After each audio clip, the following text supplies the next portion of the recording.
Square feet area में है और बहुत भारी व्यवस्थाएं बनाने वाले 600 आदमी हैं, झाड़ू पोंछा लगाने वाले 200 आदमी हैं। वहां अलग से व्यवस्थापकों की कोई कमी नहीं है, तो वहां ज्यादा देर नहीं लगती। पहली पंगत को उठने में 10 से 20 मिनट लगती हैं। इतनी बढ़िया, इतनी सुंदर व्यवस्था अन्नपूर्णा भंडार ग्रह की है। तो ये मेरा पुनः निवेदन होगा। व्यासपीठ से मैं इसलिए एक बार बोल देता हूं कि साल लोगों को पता ना हो कि टेलीफोन करते हैं रिश्तेदारों को, हम आए हैं, कृपया शाम को भोजन की व्यवस्था करके रखना। इस कथा में आप आए हैं तो किसी रिश्तेदार के नौते पर नहीं, रहने के लिए आप कहीं भी पहुंच जाइए, लेकिन भंडारा तो इस यज्ञ का ही आपको लेना है, प्रसाद इस यज्ञ का ही आपको लेना है। बोलिए अन्नपूर्णा मैया की, श्री हरि हनुमान जी महाराज की जय। जय श्री राधे, जय जय श्री राधे, जय जय श्री राधे।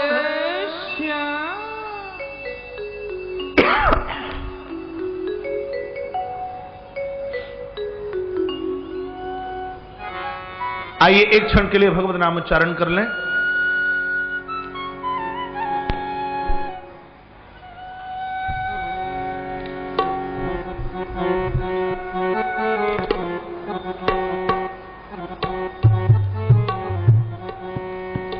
मन कर रहा है एक बार माता भगवती राधा जो ही तरह तरह के रूप धारण करके धरती पर प्रकट होती है, लाडली इतना तो कीजिए, किशोरी इतना तो कीजिए। 2 मिनट में बस गुरु बनाकर मैं प्रसंग को आगे की तरफ लेके चलता हूं। हम कभी भगवती राधा जानकी और जगदम्बा में कभी अंतर नहीं समझते। दोनों हाथ ऊपर पीछे तक।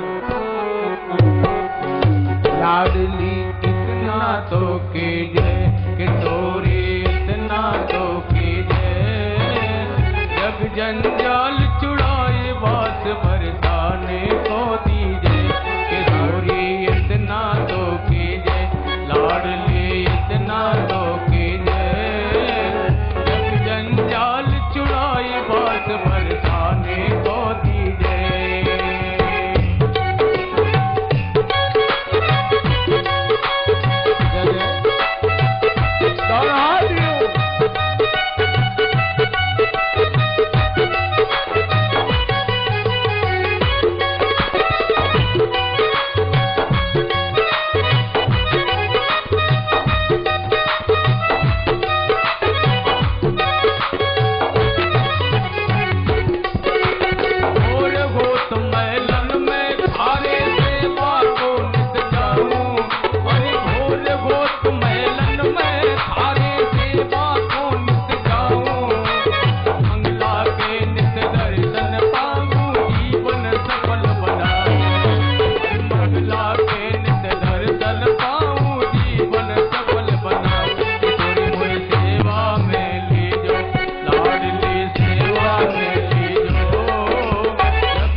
सत्यनारायण अग्रवाल अपनी टीम लेके व्यवस्था कीजिए। जो लोग खड़े हुए हैं कहीं व्यवस्था कीजिए इन भाई।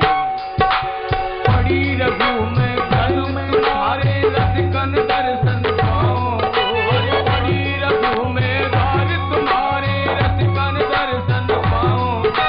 भक्तन की पग धूल मिले तो अपने शीश चढ़ाओ, भक्तन की पग धूल मिले तो जय हो।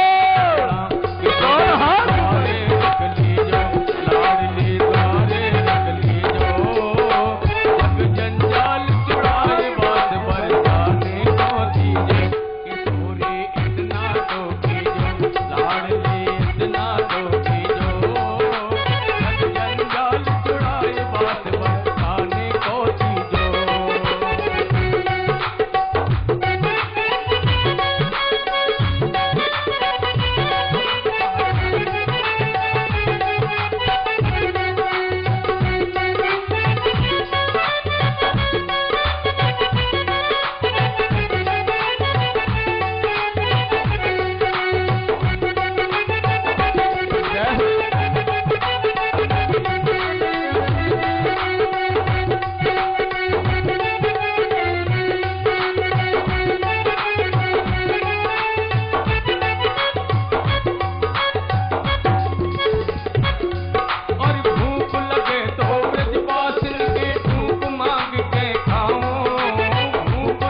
श्री राधे श्याम।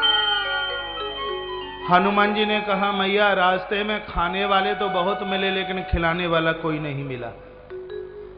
एक बात ध्यान में रखिए आज की कथा में सुनकर, जो दूसरों को खिलाते खिलाते स्वयं भूखे रह जाते हैं, एक न एक दिन उनके दरवाजे पर भगवान कुबेर भी भीख का कटोरा लेकर के पधारते हैं, कहते हैं कि तुम हमारे अन्नदाता हो। बड़ भागियों की देहली पर कोई जीमने वाला आता है।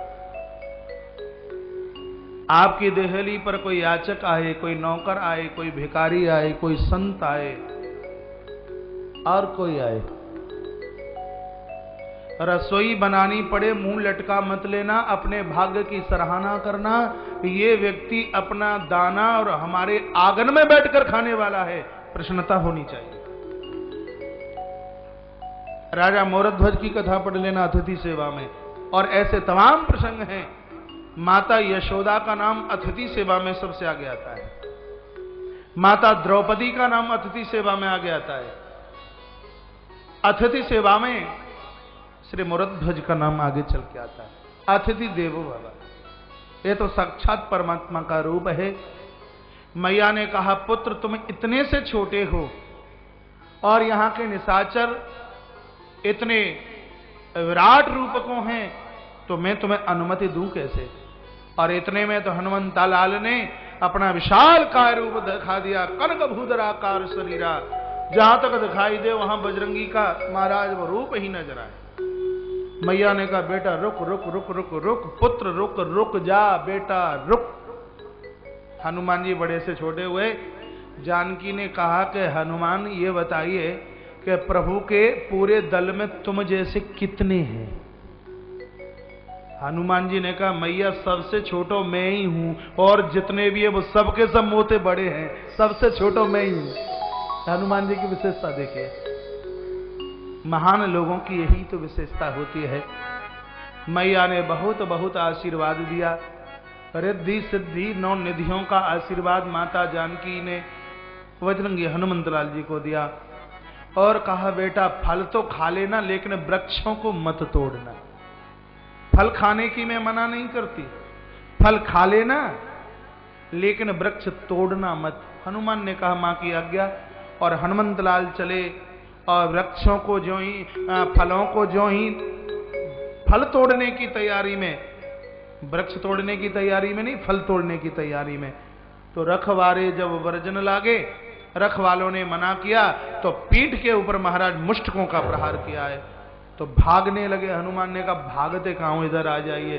सो सबको पकड़ लिया हनुमान जी ने। कहा क्या बात है? कहा बैठ जाइए। क्यों? हम जो करवाएं वो कीजिए। कहा क्या करवाओगे? कहा तुमसे कुछ बुलवाएंगे। क्या बुलवाओगे? कहा शुरू कीजिए। हनुमान जी ने उस अशोक वाटिका में राम धुन महाराज प्रारंभ करा दी। कहा बोलिए क्या? कि रघुपति राघव राजा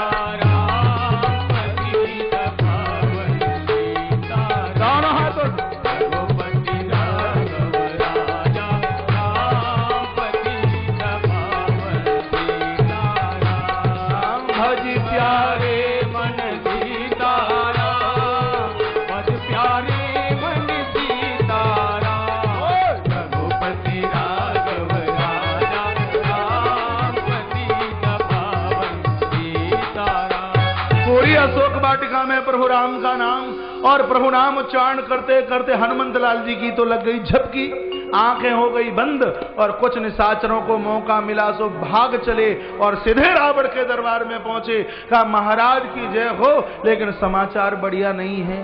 कहा क्या बात है? एक बंदरी का बच्चा आया और उसने पूरे बगीचे को तिरर मिरर कर दिया, और उसी समय महाराज दशकंठ ने अक्षय को बुलाया और कहा अक्षय, उस बंदर के बच्चे को पकड़ करके लेकर के आइए। और अक्षय चला और पहुंचा अशोक वाटिका में। हनुमान जी ने कहा ओहो अच्छा अच्छा, मंदोदरी का आ रहा है तो आजा। हनुमान के पास में महाराज कोई हथियार तो था नहीं और ये अपने आयुधों से सुसज्जित होकर के आया, और वजरंगी ने मन में विचार किया कि कोई हथियार तो है नहीं, तो इसका मुकाबला करूं तो करूं कैसे। हनुमान जी ने सोचा कि मैया ने वृक्षों को तोड़ने के लिए मना किया था, कोई उखाड़ने के लिए तो मना किया नहीं। सो वृक्षों को उखाड़ा और अक्षय के ऊपर फेंका, सो अक्षय की हुई छह, और महाराज जो बचे वो भागने के लिए तैयार हुए। हनुमान जी ने कहा जाते कहां, यहां आ जाइए, तुम्हें भी बोलना पड़ेगा। क्या कि रघुपति राघव राजा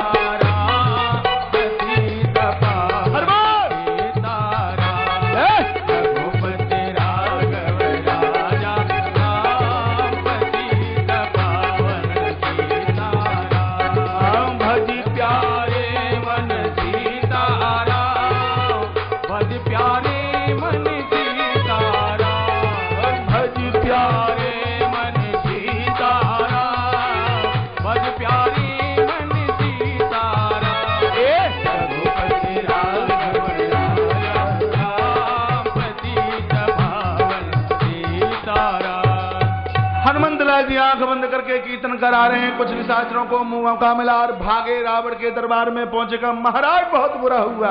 क्या क्या हुआ कि अक्षय की क्षय हुई। तब रावण ने अपने पुत्र घननाद मेघनाद इंद्रजीत को बुलाया। कहा इंद्रजीत, कहा बोलिए पिताजी क्या बात है कि बगीचे में कोई बंदर का बच्चा आया जिसने तुम्हारे भाई अक्षय को मारा, उसको पकड़ करके लेकर के आइए। तब इंद्रजीत महाराज घननाद मेघनाद अपने साथ में सेना लेता हुआ और अशोक वाटिका की तरफ चला। हनुमंत लाल जी ने देखा कि मंदोदरी का दूसरा आ रहा है, और जैसे ही नजदीक चल करके आया एक वृक्ष उखाड़ा, हनुमान ने मर फेंक दिया।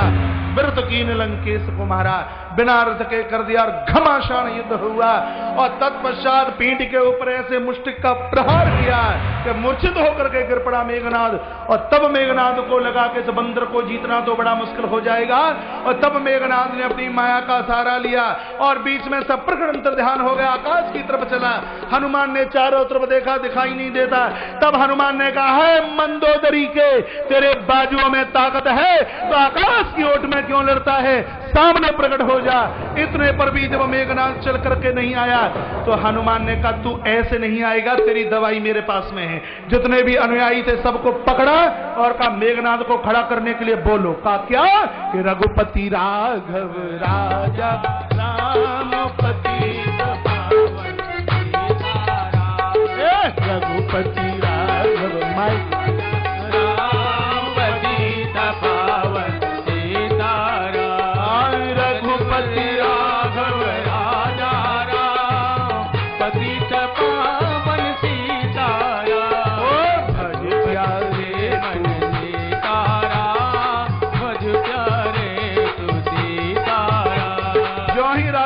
कीर्तन करना शुरू किया तो मेघनाद सामने आके खड़ा हो गया। और मेघनाद ने कहा मरना चाहते हो, दुश्मन का नाम लेते हो। तो राक्षसों ने कहा लेते नहीं, जबरदस्ती से लिपवाया जा रहा है। तो सबको बंद किया और तत्पश्चात मेघनाद ने कहा बंदरी के बच्चे को पकड़ लीजिए। तब निशाचरों ने कहा सरकार आदेश करना बड़ा सरल है, लेकिन इस बंदर के सामने पहुंचना बड़ा मुश्किल है। कब लपक करके गर्दन पकड़ ले ये पता नहीं है, इसलिए एक बार तुम ही जाके नजदीक जाकर के चले जाइए। तब महाराज मेघनाद ने अपने ब्रह्म फांस में वंदित किया है हनुमंत लाल जी को। हनुमान ने ब्रह्मा का आवाहन किया और कहा ब्रह्म फांस को तोड़ना मेरे लिए कोई बहुत बड़ी बात नहीं है, क्योंकि भगवान राम का सेवक हूं। यदि मैंने ऐसा कर दिया तो ब्रह्मा की आन बान और शान को एक टीका सा लग जाएगा। इसलिए ब्रह्म फांस में बंध गए हनुमंत लाल जी। और तब अनुचरों को कहा मेघनाद ने अब जाकर के पकड़ लीजिए। और जो ही निशाचर आगे की तरफ चले तो हनुमान जी ने लाल लाल आंखें निकाली हैं तो टेप रिकॉर्ड की कैसेट अपने आप ही चालू हो गई। क्या ईश्वर अल्लाह तेरे नाम सबको सम्मत दे भगवान, रघुपति राघव राजा रामपति पावन सीताराम। मेघनाद ने फिर गर्मी दिखाई, मरना चाहते हो, पकड़ लिया महाराज जबरदस्ती से और हनुमान जी को ले जा करके रावण के दरबार में ले जाकर के खड़ा कर दिया। रावण ने कहा कि हे बंदरी के बच्चे, तुझे मरने का बिल्कुल भय नहीं है, तूने पूरी वाटिका को उजाड़ डाला। हनुमान जी ने कहा जिन मोही मारे ते ही मैं ही मारा। जिन्होंने मेरे ऊपर प्रहार किया उनको मुष्टक मैंने मारा और मैंने किसी को फालतू मुक्का लगाया ही नहीं। कहा पकड़ लीजिए इसको, मार डालिए। हनुमंत लाल मन ही मन विचार करना चाहते हैं, क्या किसी ने इतना दुग्ध पिया है सो अंजनी के लाल को हाथ लगा करके भी बता दे। हनुमंत लाल जी के पास में मां की बहुत बड़ी कृपा है। बोलिए इसलिए हनुमान जी महाराज की जय हो। पहले तो हनुमान जी ने बहुत चौपाइयों में इस रावण को समझाया। रावण की एक भी बात समझ में नहीं आई। वीर अपने जवानों को कहा कि तलवार निकालिए और इस बंदर के बच्चे के खंड खंड कर दीजिए। और ज्यों ही महाराज निशाचर चले तलवार निकालने के लिए, सामने एक झुंड के साथ में महात्मा विभीषण चल करके आ गए हैं। जब जीवन में सुनिए राक्षसों का प्रकोप होता है, दानवों का प्रकोप होता है, जीवन के दूषण, जीवन के दोष ही वो निशाचर हैं। उन दोष रूपी निशाचर से बचाने के लिए आपके मध्य में कोई संत विभीषण आकर के सामने आकर के प्रकट हो जाता है। हमें संतों की आवश्यकता इसलिए ही पड़ती है, वो हमारे दूषणों को भूषण में बदल दे, वो हमारी बुराइयों को अच्छाई में बदल दे। और ये करंट, ये प्रभाव संतों के पास में होता है। इसलिए साधु संग साधु संग साधु संग रमिए, महापुरुषों का साथ कीजिए। विभीषण सामने से आए और विभीषण ने कहा कि दूत को मारना सरकार ये उचित नहीं है, इसलिए अंग भंग करी पठियहु बंदर। हनुमान जी बड़े खुश हो रहे हैं। हे माता सरस्वती, इन लोगों की जिह्वा पर तुम खूब बैठी है। कहा कि दूत को अंग भंग करके इसको यहां से बाहर कर दीजिए। अंग भंग कैसे किया जाए? कहा इसकी पूंछ में आग लगा दी जाए। बजरंगी बड़े खुश हुए। मैं तो सोच रहा था कि लंका को कैसे जलाया जाए, बाहरी मेरी माता सरस्वती, कमाल कर दिया तूने। कहा पूंछ में आग लगा दी जाए। इधर रावण ने कहा बहारे मेरे वीर जवानों, तुम्हारी अकल का, तुम्हारी बुद्धि का बहुत बहुत धन्यवाद, बहुत बहुत धन्यवाद। कह दिया कि इसकी पूंछ के ऊपर पहले कपड़ा लपेटा जाए। हनुमंत लाल जी की पूंछ के ऊपर वसन को लपेटा जा रहा है। गोदाम के गोदाम खाली हो गए महाराज लंका के। जितने भी कपड़ों की दुकान थी, किसी के पास नए थे, किसी के पास पुराने थे, किसी के पास उतरे उतराए रखे, और जितने भी थे महाराज कपड़े, वो सब का सब महाराज कपड़ा हनुमान की पूंछ के ऊपर लग गया। बजरंगी की पूंछ महाराज, ये तो ट्रैफिक में भी शांत नहीं होती, बढ़ती जा रही बजरंगी की पूंछ, बढ़ती जा रही, बढ़ती जा रही। रहेउन नगर वसन घृत तेला, गोस्वामी जी ने लिखा कि इतनी बड़ी लंका में 100 ग्राम घी तेल नहीं रहा, पूरी हनुमान की पूंछ के ऊपर। जो लोग एक एक ड्रेस कपड़े पहने थे बस वो ही रहे, और सब हनुमान की पूंछ के ऊपर। किसी ने कहा कल नहा के क्या पहनेंगे? हनुमान ने कहा अब वस्त्र बदलने की जरूरत ही नहीं है, अब राम जी आएंगे तो पूरा शरीर ही बदल देंगे। प्यार से कहिए श्री राधे, श्री राधे, जय श्री राम, जय श्री राम। अब तुम्हें कपड़े बदलने की जरूरत ही नहीं है, चिंता ना कीजिए। रहेउन नगर वसन घृत तेला, पूरे नगर में घी तेल नहीं, पूरे नगर में महाराज कहीं भी कोई प्रधान वस्त्र वसन नहीं, पूरा का पूरा बजरंगी हनुमंत लाल जी के पूंछ के ऊपर लपेट दिया गया। और तत्पश्चात रावण ने आज्ञा दी, मेरे वीर निशाचरों, अब इसके पूंछ में आग लगा दी जाए। और तब हनुमान की पूंछ में दाहन अग्नि का किया गया है। और तत्पश्चात हनुमंत लाल जी महाराज छलांग लगाकर एक ऊंचे टालका के ऊपर जाकर के खड़े हो गए। हनुमान जी ने सोचा हमारे मध्य में अनंतास्त्र विभूषित पूज्य पाद पूज्य स्वामी श्री जी उमा पीठाधीश्वर पूज्य स्वामी श्री जी रामदेवानंद जी महाराज का पुनः आगमन हुआ। एक बार तालियों के साथ में बहुत मान सम्मान कीजिए। जगत गुरु शंकराचार्य जी महाराज जगन्नाथपुरी श्री निश्लानंद जी महाराज के परम उत्तराधिकारी पूज्य स्वामी श्री रामदेवानंद सरस्वती जी महाराज का आगमन बालाघाट की धरती पर, बालाघाट की जनता की तरफ से उनका बहुत बहुत मान, बहुत बहुत सम्मान। हमारे मध्य में मध्य प्रदेश की सुरक्षा बल को एक बहुत बड़ी ताकत, एक बहुत बड़ी मजबूताई मिली है। मेरे बहुत नजदीक हैं, मेरे बहुत अपने हैं। हमारे मध्य में आईजी भोपाल से श्री पवन जी जैन जी का आगमन हुआ है। जोरदार तालियों के साथ में उनका मान, उनका सम्मान कीजिए।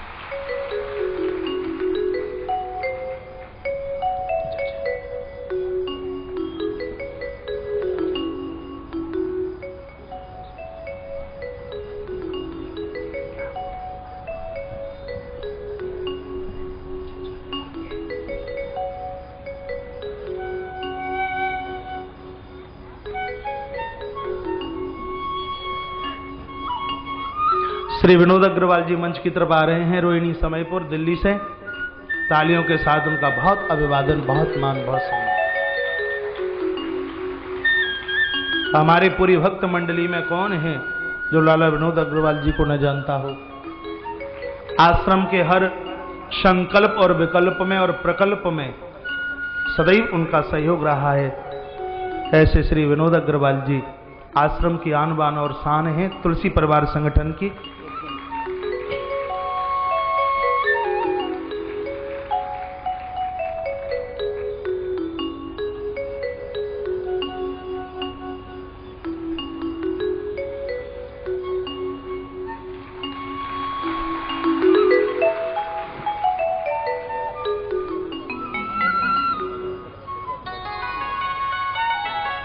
लंका जली का भी नहीं, ध्यान नहीं।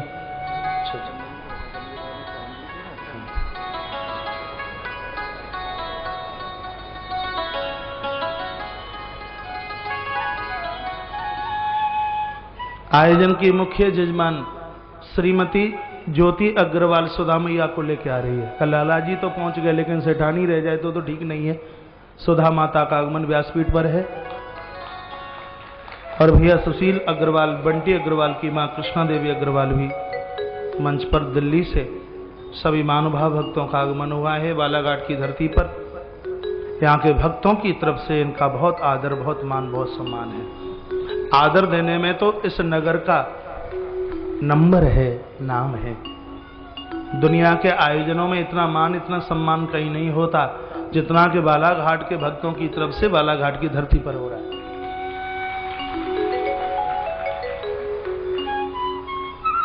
जल्दी कर लीजिए, टाइम भाग रहा है।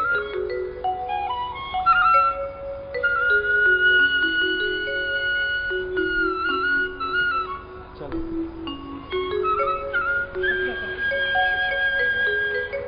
मैं पहले लेता हूँ, ठीक है।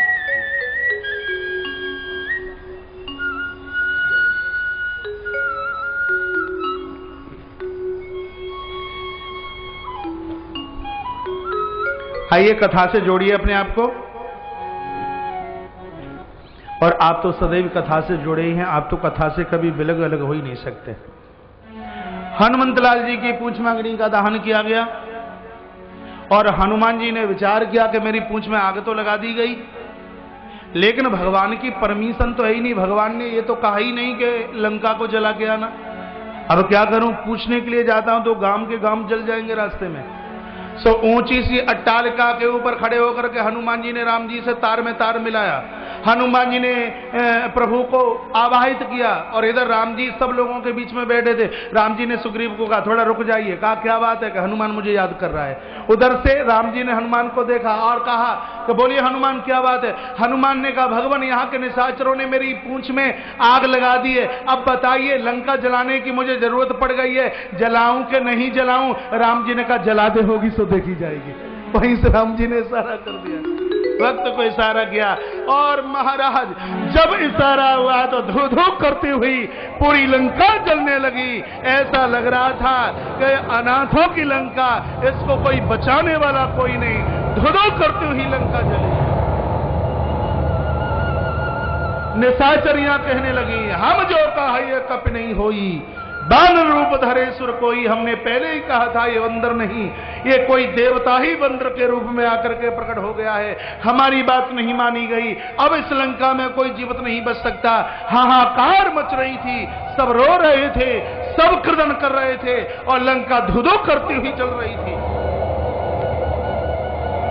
तब रावण बाहर निकल के आया। रावण ने अपने पुत्र मेघनाद को कहा ए इंद्रजीत, ये इंद्र तेरा बंदी है, तो इंद्र को क्यों नहीं कहता कि मूसलाधार वर्षा करवा दे सो ये आग बुझ जाए।